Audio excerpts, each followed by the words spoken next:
முதலமைச்சர் பிறந்தநாளை கால்பந்து போட்டியில் அணிகளுக்கு முதலமைச்சர் ரங்கசாமி அவர்கள் கோப்பைகளை வழங்கி பாராட்டினார். புதுச்சேரி முதலமைச்சர் ரங்கசாமியின் பிறந்தநாளை முன்னிட்டு கான்ஃபெட் சார்பில் 17 வயதிற்கு உட்பட்ட பள்ளி மாணவர்களுக்கு இடையேயான கால்பந்து போட்டி கடந்த 25ஆம் தேதி முதல் 4ஆம் தேதி வரை கோரிமேடு போலீஸ் மைதானத்தில் நடந்தது. ஆண்கள் பிரிவில் 11 அணிகள் கலந்து கொண்டன. இதில் காராமணிக்குப்பம் ஜீவானந்தம் அரசு மேல்நிலைப் பள்ளியும் பெத்தி செமினார் பள்ளியும் இறுதிப் போட்டியில் மோதின.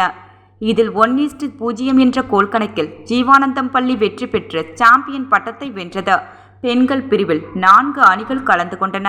இதில் இறுதிப் போட்டியில் நெட்டப்பாக்கம் கம்பன் அரசு பள்ளியும் கல்மண்டபம் தியாகராஜா அரசு பள்ளியும் மோதின. இதில் 3:0 என்ற கோல் கணக்கில் கம்பன் அரசு பள்ளி அணி வெற்றி பெற்று சாம்பியன் பட்டம் வென்றது.